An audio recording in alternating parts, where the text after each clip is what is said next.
Luke 12:15. Then he said to them, "Watch out. Be on your guard against all kinds of greed. Life does not consist in an abundance of possessions." People do not get life from the many things they own. Isa sa mga madalas banggitin ng Panginoon, ngunit pinakamadalas ding malimutan. Once in a while, we have to go back to very basic teachings of the Lord because they get forgotten. Pero nandito ang susi para sa tahimik, payapa, at mabungang buhay. When more is less. Lord, we thank you that you're always more. But we have to think of what should be less so you can be more.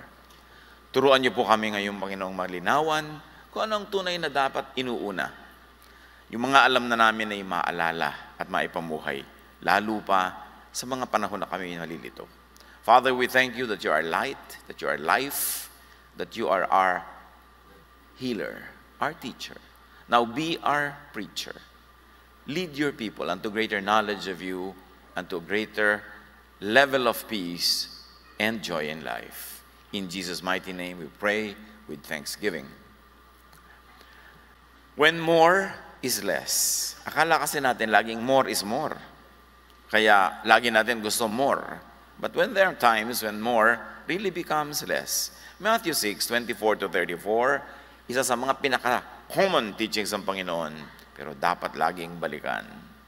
Walang makapaglilingkod na alipin sa dalawang Panginoon, sapagkat kapopuotan niya ang isa at iibigin ang ikalawa.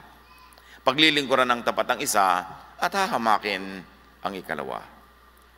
Hindi nyo maaaring paglingkuran ng pareho ang Diyos at ang kayamanan. Kaya't sinasabi ko sa inyo, huwag kayong mabalisa tungkol sa inyong kakainin at sa inyong iinumin upang kayo mabuhay. Sino sa inyo ang makapagpapahaba ng kanyang buhay ng kahit isang oras sa pamamagitan ng kanyang pagkabalisa?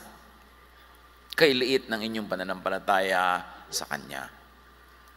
Kaya't huwag kayong mag-alala na baka kayo kapusin sa pagkain, inumin o damit. Hindi ba ito mga hentil lang nababahala tungkol sa mga bagay na ito? Alam na ng inyong Ama na nasa langit na kailangan ninyo ang lahat ng ito. Ngunit higit sa lahat ay bigyang halaga ninyo ang kaharian ng Diyos at ang pamumuhay ng ayon sa Kanyang kalooban. At ibibigay niya sa inyo ang lahat ng mga bagay na ito. Kaya nga, huwag ninyong alalahanin ang bukas, sapagkat ang bukas ang mag-aalala sa sarili niya. Sapat na ang inyong mga suliranin sa bawat araw. Paboritong ituro, paboritong pag-aralan, at pag sinunod talaga at laging naalalang sundin, susi sa mapayapa, tahimik, at even masaganang buhay. What is a major enemy of peace and happiness? According to these teachings of Jesus, worry about provisions. Provisions in the future. Mostly, the worry is about the future. Not about now, not about today. It's about tomorrow, next week, next month, next year. The future, which is God's gift, becomes a problem to worry about. Pagka ganito ang ating mentality, instead of being celebrated as a gift from God, to be excited about. Pag ang tao, warrior, yung bukas, yung future is a problem. And can you imagine what kind of life you will have when the future is a problem, is considered a problem? Instead of parang gift na bubuksan mo pa lang, hindi mo alam kung anong laman, excited ka because the future comes from God. And if the gift comes from God, you can be very sure that it's going to be wonderful. Pero pag nalibang, nagpadala sa takot, the future is something to worry about. And the Jesus solution to this is prioritize God's kingdom. Prioritize God's rule. So kung i-reduce natin into questions, paano ako sasagana? Prioritize God's kingdom. Kasi ang kasaganaan can be objective, nabibilang, talagang halaga, or subjective. Kung paano ka nag-enjoy kahit gaano kakulang yan sa tingin ng iba, masagana ka. So yung prosperity is subjective and objective. But Jesus is talking about subjective prosperity. Kung gaano ka nag-enjoy, ano man ang meron ka. Kasi hindi guarantee na pag marami kang tinatangkilik ay mag-enjoy ka na nga. And the solution, sabi ni Jesus, is prioritize God's rule. Gusto niyo huwag kayong matatakotin, mag-alala, huwag kayong lagi na lang nangangamba, ang unahin ninyo ang paghahari ng Diyos sa inyong puso, sapagkat pag siya ang naghahari, ang lahat ay mapapasaayos. Lalong-lalo ang ating points of view, yung ating pananaw, yung ating value system. Matthew 6:24, you cannot serve two masters at the same time, Jesus says.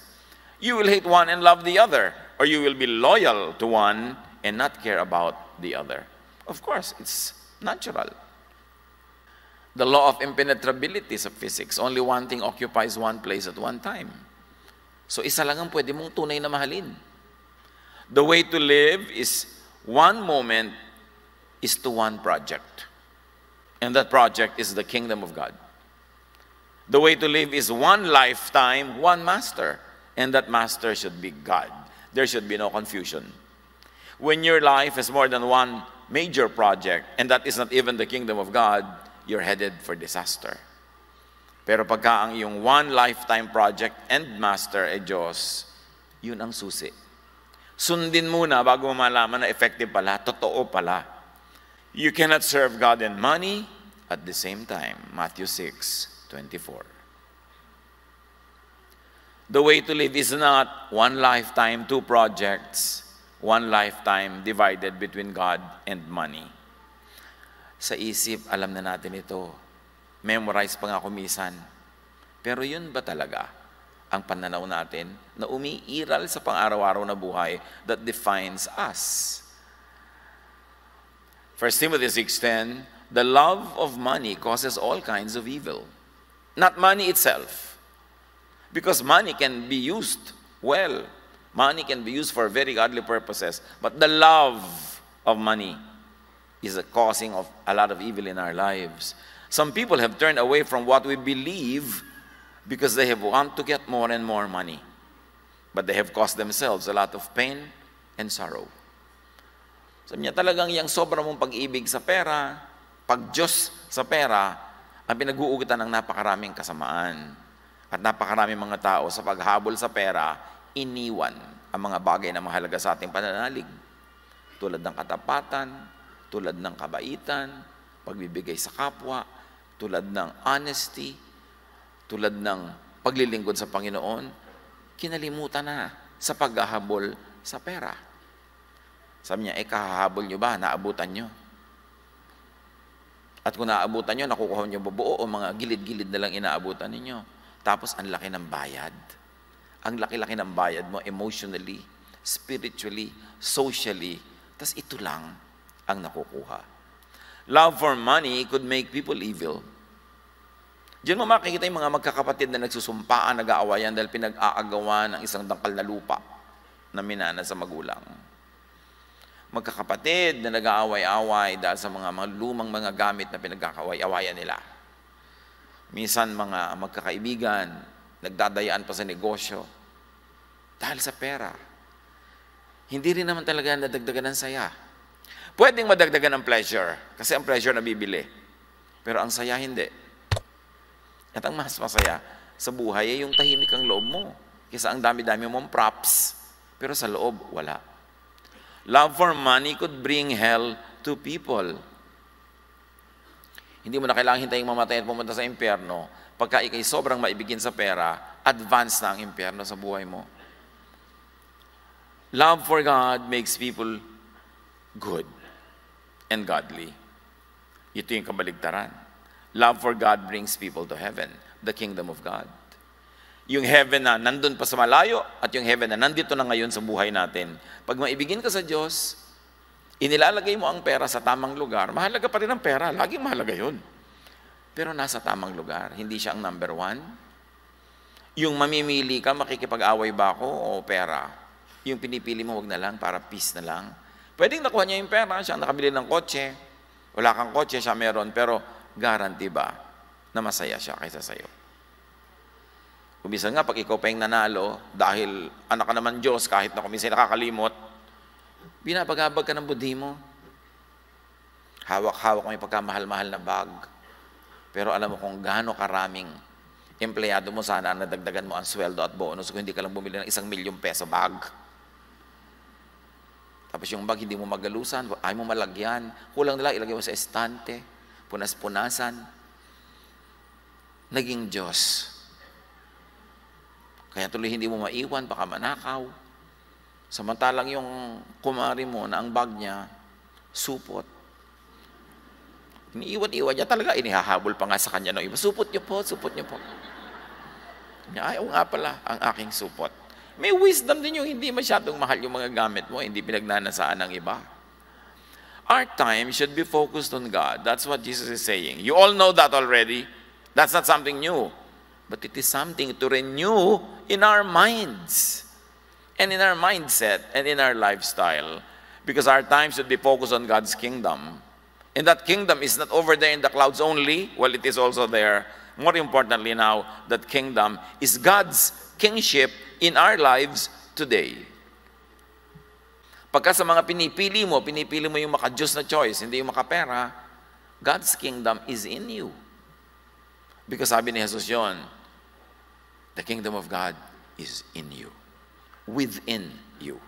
The kingdom of God is in your thought, in your heart, in your feelings, in your everyday life. And you can always bring the kingdom of God into your life pag inuuna mo ang Diyos. Our hearts and minds, our lives must be God's kingdom, must be ruled by God. And that is heaven on earth. Our lives must be defined by Godness, which of course was fine-tuned by Jesus into what we call Jesusness. Is that what defines us? The kingdom of God says, don't worry. The kingdom of the world says, worry. Marami kang babayaran, marami kang kulang. You must worry. Why don't you worry? The rule of God in our hearts is directly proportionate to our happiness. The more God rules, the happier we are. The less of God, the less happiness then. Matthew 6:25, sabi ni Jesus, so I tell you, don't worry about the things you need to live, what you will eat, drink, or wear. In other words, don't worry about the pambili. Kasi ang pinoproblema talaga yung pambili. So, in other words, the verse is saying, don't worry about money. Because you need money to buy all these things. When you worry about these things, your worry is actually monetary. The kingdom of God says, don't worry about money. Don't worry about how to buy all you want. The kingdom of God, according to Matthew 6:25, is life is more important than food. And this is not only biological life, but emotional life. Spiritual life is more important than food. And the body is more important than what you put on it. Hindi ka nade-define ng suot mo. Nade-define ka ng katawan mo. Yung katawan mo ba, panatag ang pintig ng iyong puso kasi wala kang kaaway? O ang dami mong kagalit kasi nag-aagawan kayo for money, may kakompetensya ka, marami kayong mga samaan ng loob, balot na balot ka ng magandang alahas, pero yung puso mo ang bilis ng tibok, lalo pag nakikita mo siya. You are defined by your health. At mahirap maging healthy pag sobra kang maraming hinahangad sa buhay. Kasi lagi kang kulang, lagi kang naghahabol. Money is just a tool of production, it is not the product that we want. Money is only the means. It is not the end. Money is the road, not the destination. Ngayon, kung makakarating ka sa destination mo, which is happiness, without the money, better. Bakit ka ba talaga mag-a-apply pa ng visa? Bakit ka ba magre-reserve pa ng plane ticket, ng hotel, para pumunta ka sa isang malayong bayan? Di ba para ka sumaya? Pero kung nandun ka na sa likod nyo, nangunguyakoy ka sa ibabaw ng balde, tapos ang saya-saya mo na, di nakarating ka na rin doon sa destination without having to go through the route, without the expense. So your wealth is not really where you are, how much you have, how much you spend, but your state of the heart. Pwede rin naman siyempre masaya ka na nagbiyahe ka, pero hindi lahat yun guarantee. No guarantee that it will happen. So, don't sell your soul to the devil just to be able to get the money that you need for a vacation. Because a vacation is in the mind. Kahit na ipikit mo lang yung sarili at sa guni-guni mo, ay lalangoy-langoy ka sa Palawan. Buti pa, minus the dikya. Pero kung talaga makakarating ka doon, maganda if you don't have to diminish the kingdom of God in your heart. Yun ang importante lagi. Hindi natin minamaliit yung may binili ka, nagsaya ka, nagpasyal ka. Pero at what expense? If it's at the expense of your spirit, of your relationship with God and with other people, it's not worth it. Yun ang sinasabi ni Jesus. Hindi niya sinasabi, huwag kayong kumain, huwag kayong mag-isip ng kakainin, pero huwag yan ang una. Kasi pag natutuwa ang Diyos sa'yo, problema ba na padalang Kanya ng kailangan mo? Pero kung di siya natutuwa sa'yo, kahit anong pagsisikap mo, magpagulong-gulong ka dyan, hirap na hirap ka. O magkaroon ka man ng pera, which is the tool, hindi dumadating yung product that you want, which is the happiness. The rule of God in your life means all that. Life filled with Jesusness is more important than life filled with money without Jesus. Pero kung may money na, may Jesus pa, wow, double, masarap. Pero hindi naman lagi yun magkakambal. At ang pinag-aaralan natin mga kapatid, kung kailangan pumili, huwag ka malito. Choose Jesus. Choose Jesusness. But if you can have both without having to sacrifice your spirit, that's a double blessing. Matthew 6:27, you cannot add any time to your life by worrying about it. You cannot make life better by worrying about it. In fact, the more you worry, the more you shorten your life. So sabi, huwag kang maging warrior. Pag sobra kang warrior, nakakalimot ka kung sino ang Diyos, kung sino si Jesus, at sa kanyang mga pangako. Matthew 6:31-32, don't worry and say, what will we eat? Or what will we drink? Or what will we wear? That's what those people who don't know God are always thinking about.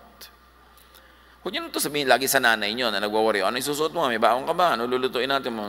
Mami, Matthew 6:31. Matthew 6:31 pala ha? O sige, hindi ako magwa-worry. Bahala kayo, mamya. Minsan kasi sobrang nating pinapahirapan yung warrior kasi siya yung responsible kaya siya nagwo-worry. But you know, if you work and do your part, the warrior member of your family will worry less. Sabi, nag ka naman ng nag, mami. Kaya ako nagnanag, hindi mo pa ako sinusunod. Kung sumunod ka na sana, hindi na ako nagnag. So hindi laging kasalanan ng warrior o nagger, ba't siya ganun? Kasi kung minsan, hindi natin sila tinutulungan. Pero pag nagtulong-tulong tayo, we do our part, we put God first. Sabi ni Jesus, don't worry about these things. Kayo ba minsan, kahit minsan sa inyong buhay, maliban na lang siguro yung napaka-small, 0.0001%, dumating na ba talagang isang maghapon na wala kayong kinain? Hindi dahil nagda-diet kayo ha, kundi talagang wala kayong makain. Nangyari na ba yun? So, yung past is a guarantee sa future. Hindi ka na nga ginutom ng Diyos nung past, gutumin ka pa ba sa future? You have gone this far in your relationship with God, para ka lang niya ilaglag. So, kaya sabi ni Jesus, ang liit naman ng pananalig niyo sa Diyos. Parang binabaliwala niyo yung paraan ng pag-ibig niya. People who don't know God, people who don't believe in God, fill their minds with thoughts of needs, of money. And when you are always thinking about needs, about money, no matter how much money you really have in your pocket, you are poor. Because pag ang laging laman ng isip mo ay worry, poverty, fears of poverty, actually poor ang mentality mo at that time.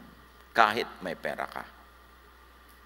Pero kung wala ka masyadong pera sa tingin ng mundo, parang kulang sa kanila, pero ikaw nagtitiwala, ginagawa mo naman ang tama, nagtatrabaho ka para sumweldo ka sa katapusan, nagtatanim ka para meron kang anihin, at natuturuan mo ang sarili mong maging masaya sa meron ka ngayon, at ipagtiwala sa Diyos yung future plus your planting for the future, hindi Diyos lang, may ginagawa ka rin, that is heaven on earth.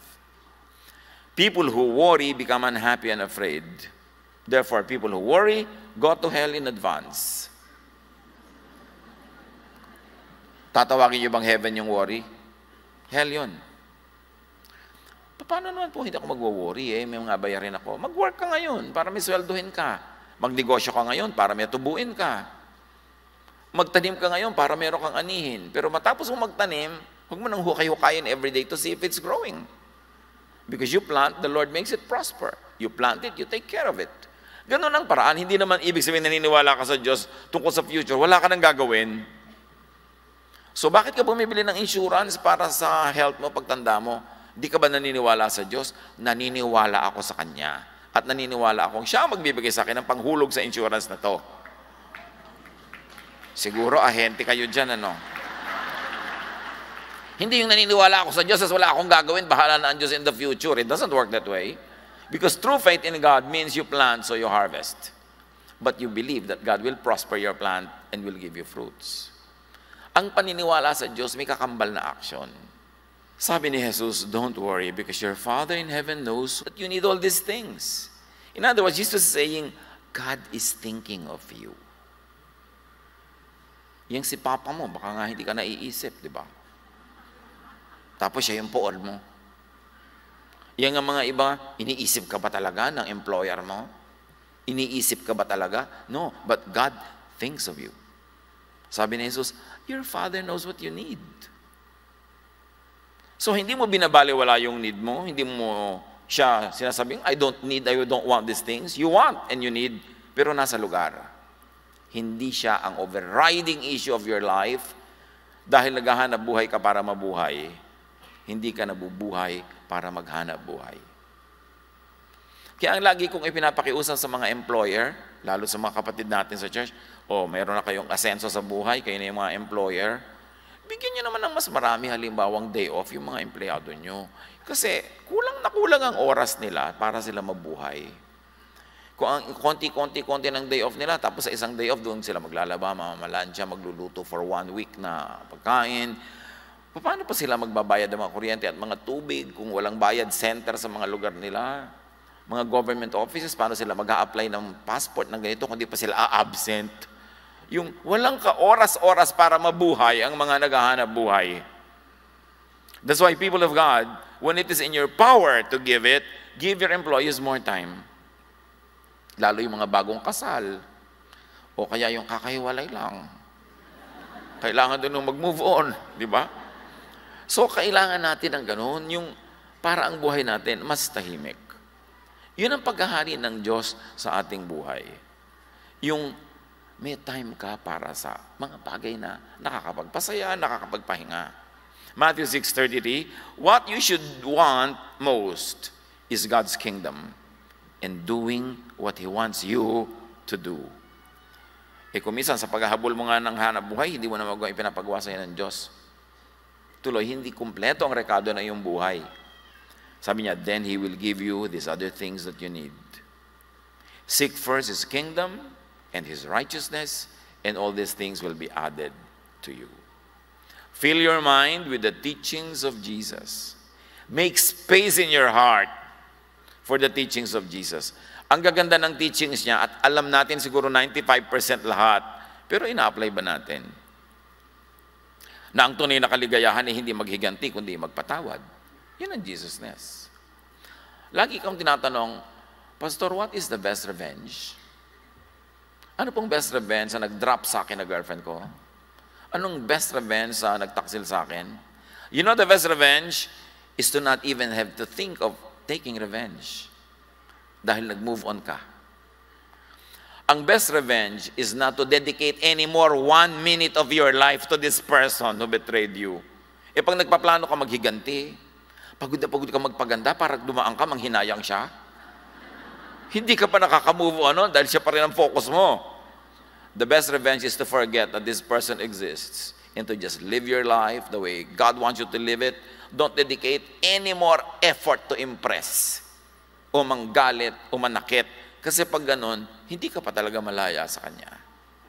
Take that revenge, the revenge na Kebs. Yung wala akong pakialam sa'yo. Tuloy ang buhay ko. And don't worry and fear about money. That your mind is turned from being the kingdom of God into the kingdom of Satan. You cannot serve God and money, sabi ni Jesus. God and money issues cannot live side by side in your heart. Hindi pwedeng sabay.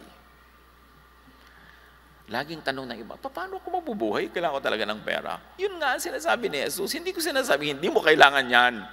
Hindi ko sinasabi, huwag kang maghanap buhay. Ang sinasabi ko, hindi yan ang priority. Kung kailangan kang pumili, piliin mo yung kung ano yung kingdom of God. Merong mag-asawa, kumikita naman sila ng sapat naman, pero naaakit yung isa na mag-abroad pa para marami silang mabili. Tatanungin nila ako, Kung saan ba kayo sasaya talaga? Eh, yung magkasama po kami. O di ganyan. Pagkasyahin nyo kung ano yung meron kayo. Pero kung meron talaga kayong kailangan project, maghiwalay muna kayo sandali. Pero may deadline, hindi habang buhay. Hindi yung kasabihan nila na nasa Saudi Arabia ka hanggang May. Hanggang May langis. Talaga walang uwian ito, no? So, tumanda ka na, hindi mo sila nakasama, masaya ba yun? Hindi ko minamaliit yung sakripisyo ng mga tao naghihiwalay. Pero ang tatanong nyo lagi sa sarili nyo, is it really worth it? Siyempre may monetary benefit. Pero ang hindi natin nabibilang yung emotional na bayad.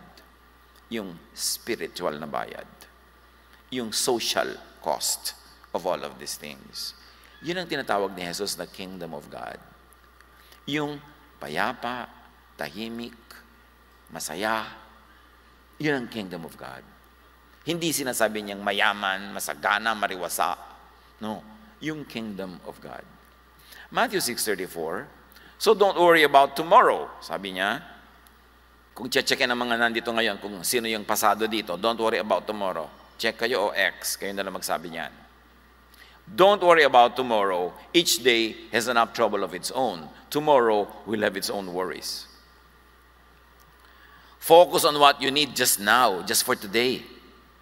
Because most of the time, if not all the time, kasya naman for today. What makes you worry is tomorrow. There should be enough kung para sa ngayon lang. So don't divide today's provisions for the needs of today and tomorrow kasi ang magiging ending, kulang. Kulang yun. Tomorrow's need will receive its own supply tomorrow. Cross the bridge when you get there. Don't overthink about the future. James 4:13-16. Some of you say, today or tomorrow we will go to some city. We will stay there a year, do business, and make money. Listen, think about this. You don't know what will happen tomorrow. Your life is like a fog. You can see it for a short time, but then it goes away. So you should say, if the Lord wants, we will live and do this or that. Laging kasama ang Diyos sa equation. Nagpaplano ka, if God wills. If God allows it, then it will happen. Which really means, hindi mo pinagpipilitan. When the door is closed by God, hindi mo pinagpipilitan. Malalaman mo ang God's will kasi kusang nangyayari, it unfolds. Yung tulad ng narito tayo ngayon, I have no doubt na God's will. Kasi hindi natin ito binalak. Wala sa kabalak-balak natin magpunta dito sa bulwagan na ito. Walang-wala. Isang Martes ng umaga, naghanda kaming pumunta sa meeting with the Cultural Center of the Philippines para sa 2 p.m. meeting. Meron silang agenda tungkol sa building ng folk arts. Sa 2 p.m. meeting na yun, sinabi nila, you have to move out because we have discovered new reasons for you to move out. It is not safe. 2 p.m. That was Tuesday. Wednesday, may worship tayo. Saan mo dadali na napakaraming taong ito? But you know, that was 2 p.m. Tuesday. Before the offices closed, 5 p.m. ng Tuesday, nakalipat na tayo dito. Wala sa balak. Sana kung napalipat tayo sa isang bodega sa Quiapo, papalakpak din kayo, ha? Yung kahit na magbawas kayo mga damit sa init. Di ba? Kasi kahit saan tayo dali ng Panginoon, yan ay bulwagan ng Panginoon. Pero hindi natin ito binalak. Yung, halimbawa, yung napangasawa mo lang dahil sa takot-takot mong balak. Kasama pa ang alak. Kasi pag may alak, may balak. Nilasing mo lang pala. Yung kutakot-takot ang ginawa mong scheme para kang gagambang gumagawa ng mga sapot para pagdaan niya, mahuli mo siya. Ang hirap masabing God's will, yung nakialam ka ng nakialam, gumawit ka pa ng mga below-the-belt tactics, nang daya ka pa, nagnakaw ka pa, nakipag-away ka pa, hindi mo masasabing God's will yun. Pero yung gusto mo magnegosyo, hinahanda mo sarili mo, namumuunan ka, nag-aaral ka, tapos tuloy-tuloy, then you can say, wow, God's will. Pero yung kung ano-ano pang gimmick ang ginawa mo para matupad, nakakaduda. Kaya sabi, if it's God's will, it will happen. So relax ka lang. May mga bala ka, hindi natuloy, In spite of you doing your best. Katulad na ibang lumalapit sa akin, Pastor, ikaw 7 board ko na po.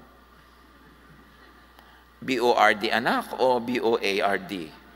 Diba? Kasi, so, hindi ka pumapasa, may ibang balak sa iyo ang Diyos. Una, nag-aral ka ba mabuti? Yes. Pinanda mo ba sarili mo? Yes. Hindi ka pa rin pumasa 7 beses na, baka gusto ng Diyos, mag-artista ka. Subukan mo. Diba? Itakasara yung pinto, huwag mo ipagpilitan. Kasi pag gusto ng Panginoon, although may mga gusto ang Panginoon na kailangan mo ring paghirapan, pero alam mo na hindi ka pinipigil, mahirap lang talagang gawin yun. Pero dapat kang makiramdam kung ano ang ginagawa sa iyo ng langit. At yung pagpapayaman na yan, makaramdam ka, kung gusto mo magnegosyo, gusto mo makuha to, gusto mo makuha yung pwesto na yun, kung ano-ano nang pinaggagawa mo sa buhay, na nagsasuffer na ang spiritual life mo, you know, hindi yan ang will ng Diyos para sa iyo. Kailangan sang-ayon ng langit sa ginagawa mo. Jeremiah 29:11, I know the plans I have for you. I have good plans for you. I don't plan to hurt you. I plan to give you hope and a good future. Sabi niya, I know the plans I have for you. Plans to give you hope. Plans to prosper you, not to hurt you. So may plano ang Diyos. Ang tanong lang, tugma ba ang plano mo para sa'yo sa plano ng Diyos para sa'yo? Mahirap naman makipagtunggali sa Diyos, nakikipag-agawan ka ng manibela ng iyong buhay. Kaya kailangan makiramdam. Spirit-led ka. Let God plan your life and lead your every step. You live your life now, day to day, in pursuit of God's kingship. Psalm 37:23-24, if you do what the Lord wants, He will make certain each step you take is sure. The Lord will hold your hand, and if you stumble, you still won't fall. Yun ang ganda, na ang sinusunod mo yung landas ng Panginoon. Hawak ka niya sa kamay, inaakay ka niya. Matapilo ka man, hindi ka mahuhulog kasi hawak ka pa rin niya. So do what the Lord wants. The steps of a good man are from the Lord. Sabi ng Revised Standard Version. So among the choices, alam naman natin to, it is not always clear what the Lord wants. Diba? Hindi naman laging malinaw kung anong gusto ng Diyos. Pero merong malinaw yung ayaw niya. So by process of elimination, you can already remove that which you know God doesn't want for you. Konti na lang yung matitira. At doon ka na lang mananalangin, makikiramdam, magtatrabaho para malaman mo which among those that God allows ang best for you. Eliminate muna yung alam mong ayaw ng Diyos. What God doesn't want for us is that which is on Jesus. Pastor, paano ko po malalaman kung ayaw ng Diyos? Well, it is not peaceful, it is not restful, it is not loving in method and in result. It is vexing, stressful, consuming in method and result. You know that that's not what God wants for you. Yung pag ginawa mo, wala ka nang natirang oras sa sarili mo, nawalay ka na sa lahat ng mahalaga sa iyo, nako-compromise pa yung mga pananalig at mga paniniwala at ang iyong kabutihan, you know that God doesn't want it for you. Huwag ka malito. Huwag ka maglito-lituhan dahil maraming benefit. Nakakalito po kasi. Hindi nakakalito yung nililito mo sa sarili mo kasi naaakit ka doon sa benefit. Pero alam mo kung anong ibabayad ng iyong spirito. Huwag ka malito. At huwag ka maglilito-lituhan. Kasi pag umalis ka sa root ng Panginoon, nawawala yung hawak. Ikaw ang bahala sa buhay mo. Importante, unahin ang kingdom of God. Pastor, meron pong offer sa akin, ang laki-laking difference ng sweldo. Kaya lang po talagang sobrang hirap ng trabaho, mapapagod ako, bla bla bla. O gusto mo ba yun sa buhay mo? Pag naman lumaki income mo, hindi naman ibig sabihin, lalaki yung enjoyment mo, dadami lang humihingi. Gusto mo yun. Sinabi ni Solomon, the more money increases, the more those who consume them. Kasi pag wala kang pera, wala ka naman kamag-anak. Pag nagkapera ka, natutuntong ka kahit 3rd degree. Yung nanay ko, inalagaan ng nanay mo ng 3 days nung panahon ng hapon. Therefore, di ba? Therefore yan. So, is it really worth it to have a lot of money? Is it really worth it? God doesn't want us to be consumed by greed and by pride. 1 John 2:16, ang lahat ng nasa sanlibutan, ang pagnanasa ng laman, ang pagnanasa ng mga mata, at ang pagmamalaki sa buhay na ito ay hindi nagmula sa Ama, kundi sa sanlibutan. the lust of life, lust of the eyes, pride of life, lust of the flesh. It's not from the Father, it's from the world. 1 Timothy 6:9-10, people who want to be rich bring temptations to themselves. They are caught in a trap. They begin to want many foolish things that will hurt them. These things ruin and destroy people. The love of money causes all kinds of evil. Some people have turned away from what they believe because they want to get more and more money. But they have caused themselves a lot of pain and sorrow. Look around you, or look at your own life. Look at the lives of people that sometimes we admire. Nung dumami ba talaga ang pera nila ay dumami ang saya? Dumami ba talaga? Yang pera, mahalaga lang pagkawala at pagkonte.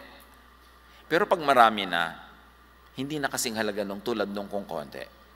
Halimbawa, nagkaroon ka ng 1,000, wala ka, di ba? Ang halaga nun, buhay mo talagang naiba. Pero pagka kumikita ka na ng 100,000, nadagdagan ka ng 1,000, will it really make a difference? And then you come to a point when you have 10 million, mahalaga pa rin yung additional 1 million. But when you have already 50 million, nadagdagan ka ng 500,000, bali wala lang sa yan. These are just numbers added to your bank account o nadagdag doon sa salansan mo, pero hindi proportionate yung happiness mo sa pagkakaroon nun. Because may saturation point ang material things. Yung una lang na konti, ang maximum ang effect sa'yo. Pero pag dumadami na sobra yan, halos wala ng effect. Pero may negative effect, dumadami ang yung worry. Dumadami ang iiwasan mo. Dumadami ang compromises mo. Dumadami ang yung bayarin. I always love recalling this story, and let me recall it again. I was away in this country for some time, and then after I came back, a friend of mine, who's a very close friend from way back, nag-dinner kami. Sabi niya sa akin, you know, ang net worth ko nadagdagan ng so many millions. Wow, di good.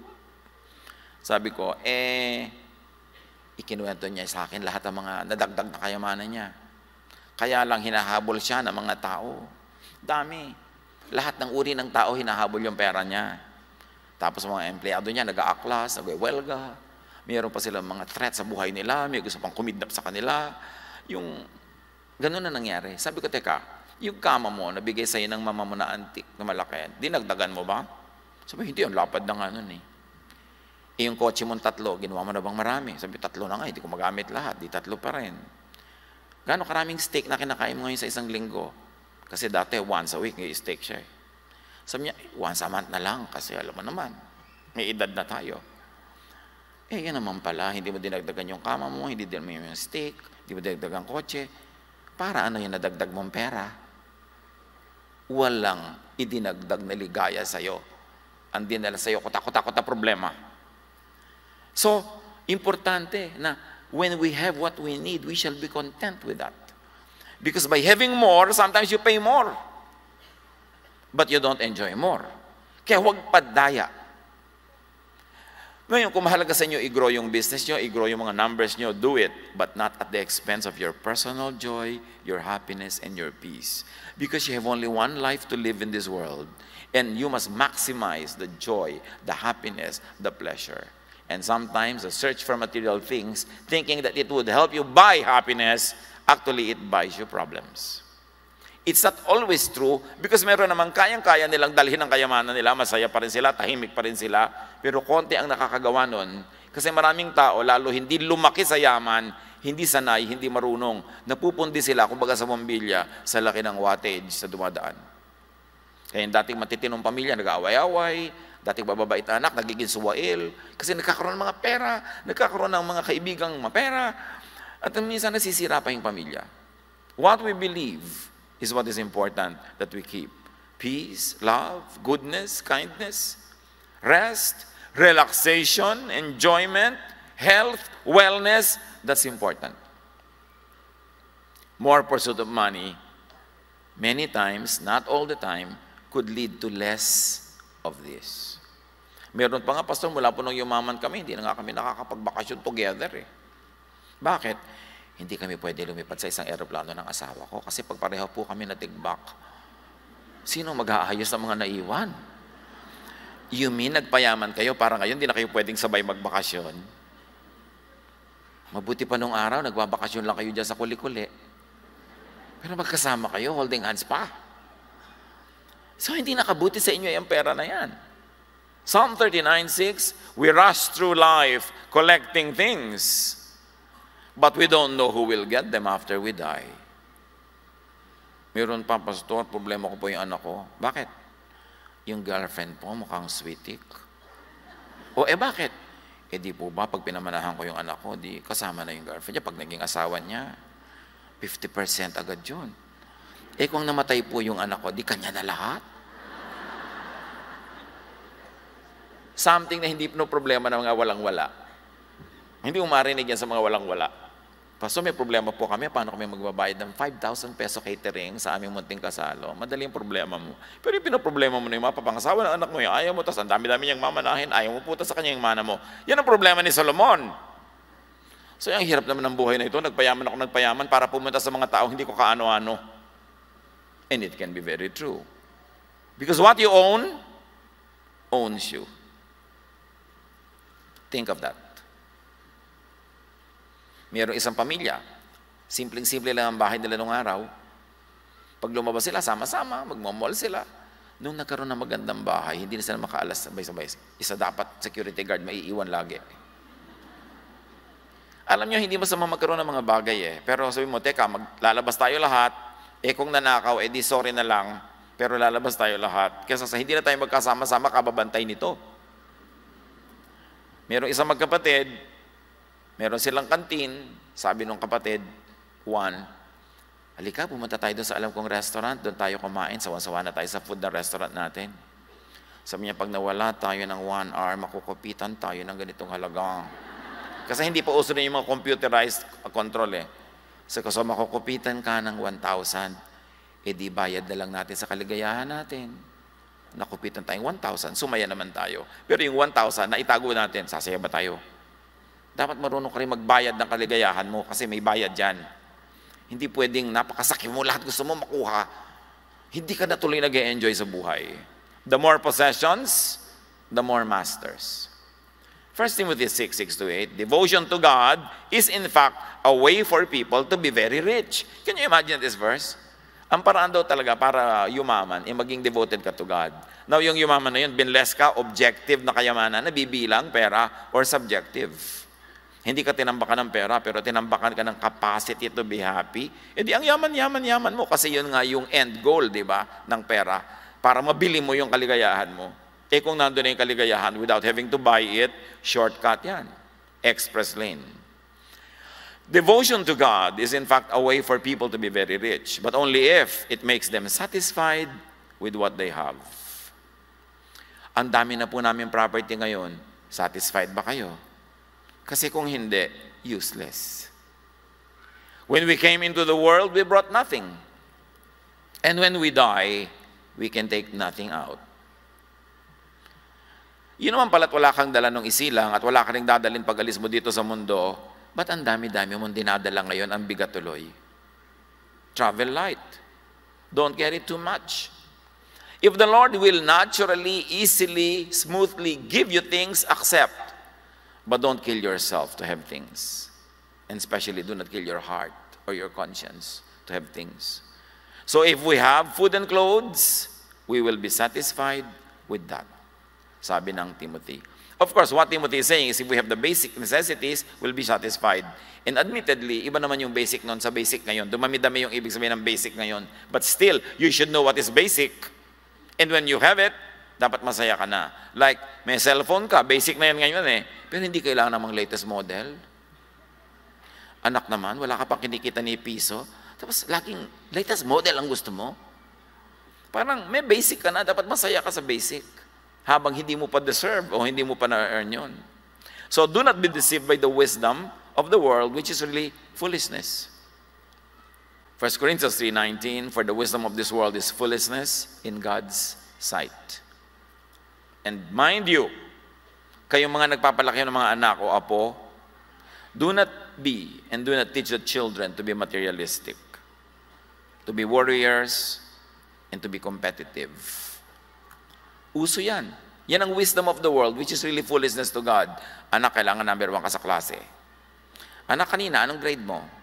99 po. Anong grade ni Catherine, yung classmate mo? 99.2. Pak! Sinampal ka.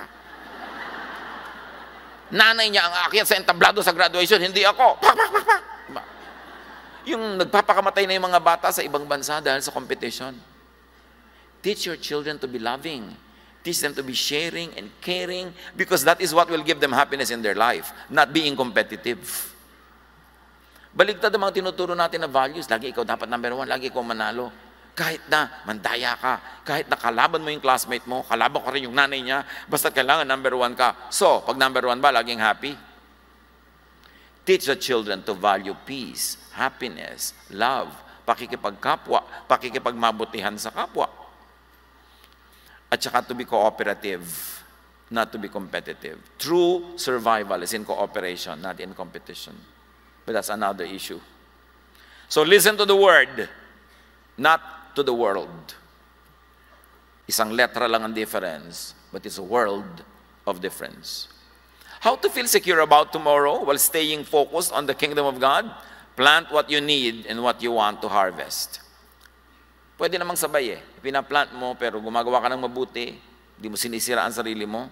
Galatians 6:7, you will harvest what you plant. So you plant what you need to harvest, then leave it up to God. 1 Corinthians 3:6, I planted the seed, but God has been making it grow. So kasama ka, kasama ang Diyos. When the pursuit of more things leads to less spirit, less rest and peace and love and happiness, be wise. Stop. Sa paghahabol mo sa maraming bagay, nasasaktan na ang iyong puso, ang iyong damdamin, ang iyong kaluluwa, tumigil ka. It is not the way to go. And this applies to any of all pursuits for more. Yung more things, more clothes, more bags, more shoes, more cars, more houses. May mga tao dyan na kailangan na magpatayo ng bungalow, lalagyan pa lang ng bag. Magagamit mo ba talaga lahat yan? More collections. Yung may negosyo na ayaw pang tumigil. More ventures, more businesses. Kasi challenge. Tapos nakikita niya later, ay challenge nga talaga. More fame, more glory, more honor. Higher grades, higher IQ. Smaller waistlines. Hindi na matapos-tapos yan. Di ba? More admirers, more people, para mas maraming mainggit sa akin o tumanghod sa akin. This applies to all pursuits for more. Kahit na yung more responsibilities, more positions, more boards to join, more committees, more appointments to keep, more schedules and more activities, hindi yan guarantee of happiness. Ang kailangan ng tao, freedom to be able to adjust to what needs to be done for the day. Kaya kung minsan mayroong magsasabi sa akin, Pastor, kayo po magkakasal sa akin. Kailan ba? 3 years from now po. Anak, sabihin mo na lang ko 1 week before. Magko-commit ako sa iyo, tapos biglang nanalo ako ng world tour, natapat sa kasal mo, hindi matutuloy dahil kasal mo. Pero Pastor, once in my life lang po yan. Once in yours, but every day in mine. May kinakasal ako. So wala na akong magagawa sa buhay ko dahil overcommitted ako sa iyo. Kaya mga kapatid, kahit po kayo nag-i-invite, birthday, kung ano-ano, dapat may kasamang freedom. O ini-invite kita because I like you, I love you. Pero kung sa araw na hindi ka makarating dahil tinamad ka, di huwag ka pumunta. O may iba kang naisipang gawin, di yun ang gawin mo. Pero kung makakapunta ka, nice. Dapat ganun, hindi yung iimbitahin ka, pero huwag kang hindi dadalo. Yung, huwag mong papalitan niya. Yung, itinatali mo ko, no? So, mahal mo ba ako or not? Bakit mo ko iniimbita? So, ganun dapat freedom binibigay natin. Let's not overcommit. Because overcommitment also means unhappiness. Kahit sa mga ministries. Yung sa'yo na lahat ang ministry. Ikaw lahat. Pero nakasimangot ka naman. Kasi hindi ka na masaya. Hindi ka napapahinga. Alam niyo yung mga disciples ni Jesus, busy sila pagpapagaling ng mga tao, pagpapakain, pagpe-pray. Mark 6:31. Jesus and his followers were in a very busy place. There were so many people that he and his followers did not even have time to eat. Jesus said to them, si Jesus to, come with me. Shh. We will go to a quiet place to be alone. Then we will get some rest. Kita niyo si Jesus? Mahal niya yung mga workers niya. Hindi, sige, mamatay kayo, mapagod kayo kasi naglilingkod tayo sa mga tao. Pahinga tayo.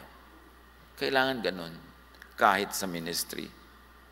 Hindi ka na gusto ng Diyos na pagod. Kaya nga siya merong Sabbath, may pahinga. Although hindi mo gagawin just yung Sabbath, pero observe it for your benefit. More is less when there is less Jesusness. Dapat siya yung marami. Kaya sabi ni John, He must increase, I must decrease. What should increase? Jesus. And Jesusness in our lives. Luke 12:15, then Jesus said to them, be careful and guard against all kinds of greed. People do not get life from the many things they own. Hindi ka makakagata ng ligaya, ng saya ng buhay sa mga ari-arian. More things could even mean less peace, less rest, less time, less happiness. Be wise and see in your life when more is less. Dear Lord, thank you that you love us. You remind us that life is precious, time is precious, that we should live in Jesusness where we can be fruitful and at the same time we enjoy life, we enjoy our loved ones, and our loved ones also enjoy us. Pagbulay-bulayan natin sumandali kung anong personal application ito sa ating mga buhay in some moments of silence with the Lord.